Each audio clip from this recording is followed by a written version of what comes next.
और बड़ी खबर आपको बता रहे रायपुर से, जहां पर आरएसएस प्रमुख मोहन भागवत का छत्तीसगढ़ दौरा।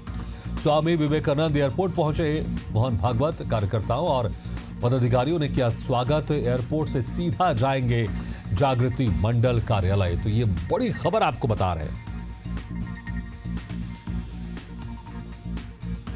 इस खबर पर और ज्यादा जानकारी के लिए बात करते हैं हमारे संवाददाता महेश साहू से। महेश, आरएसएस प्रमुख मोहन भागवत रायपुर पहुंच गए। विस्तार से आपसे जानना चाहेंगे कितने दिन का ये छत्तीसगढ़ दौरा है और किन किन खास कार्यक्रम में शामिल होंगे।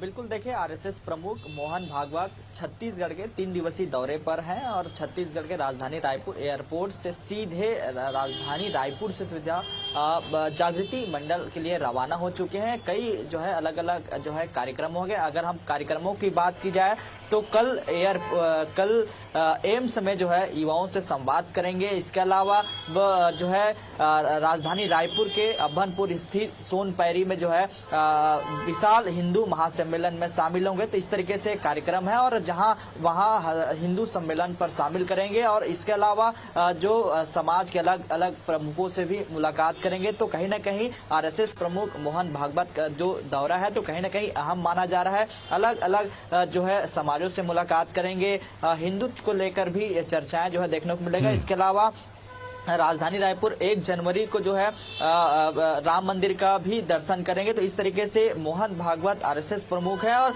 कई अहम दौरा हो जाता है क्योंकि अलग अलग क्षेत्रों पर दौरा करके जो है हिंदुत्व को लेकर जो है कहीं ना कहीं युवाओं से भी संवाद करेंगे और जो समाज के प्रमुख लोगों से भी चर्चा करते हुए नजर आएंगे। और यहाँ से अभी जो है मोहन भागवत रवाना हो चुके हैं जागृति मंडल के लिए। जी बिल्कुल। और जिस तरह से आरएसएस प्रमुख मोहन भागवत रायपुर पहुंच गए, उनकी अगवानी के लिए कौन कौन से बीजेपी के बड़े नेता या कौन कौन से नेता, खास नेता वहां पर पहुंचे हुए थे?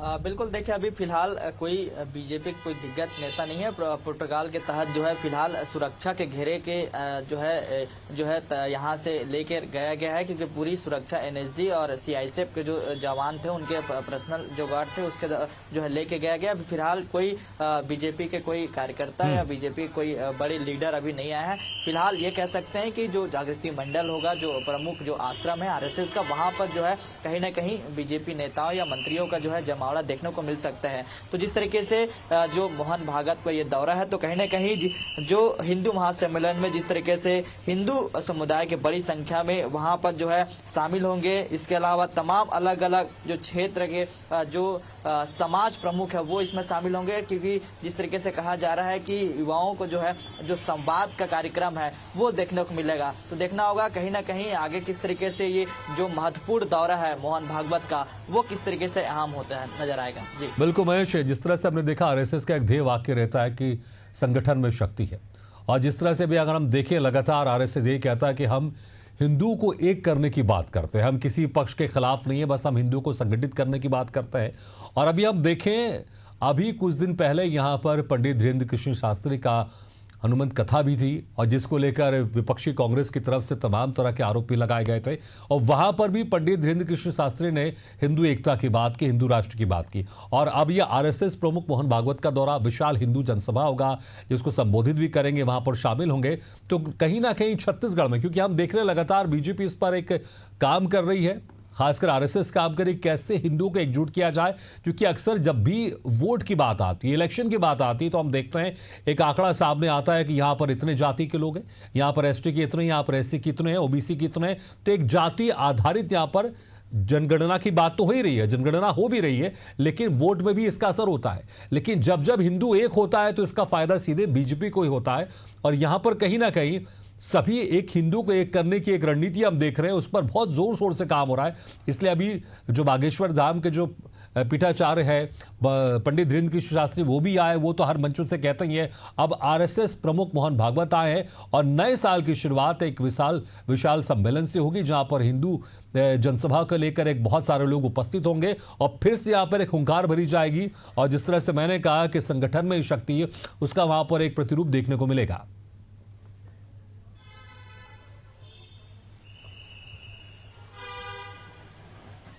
बिल्कुल देखिए, जिस तरीके से मोहन भागवत का जो दौरा है, 3 दिवसीय दौरा है छत्तीसगढ़ में, तो कह सकते हैं कि जिस तरीके से छत्तीसगढ़ में धर्मांतरण का मुद्दा कहीं ना कहीं काफी गरमाया हुआ था, उसके बाद कहीं ना कहीं बीजेपी इस पर संज्ञान लेकर जो है कई इसमें जो है नए कानून लेकर भी उन्होंने जो है विधानसभा में पास करने की बात कही हुई थी। तो जिस तरीके से धीरेन्द्र शास्त्री भी यहाँ छत्तीसगढ़ के लगातार दौरे पर आते हैं, लगातार जो कथाएं हैं वो देखने को मिलते हैं, कहीं ना कहीं हिंदुत्व को यहाँ जगाने का जो काम है वो देखने को मिल रहा है। अब जो है कहीं ना कहीं जो मोहन भागवत को जो दौरा है छत्तीसगढ़ में, तो कहीं ना कहीं अहम हो जाता है। कहा जा रहा है कि मोहन भागवत का यह दौरा सद्भावना में जो है बैठक यहाँ कहा जा रहा है, युवाओं से संवाद होगा, हिंदुत्व को लेकर बातचीत होगी, तमाम समाजों को लेकर चर्चाएं होगी, अलग अलग जो कार्यक्रम है वो देखने को मिलेगा।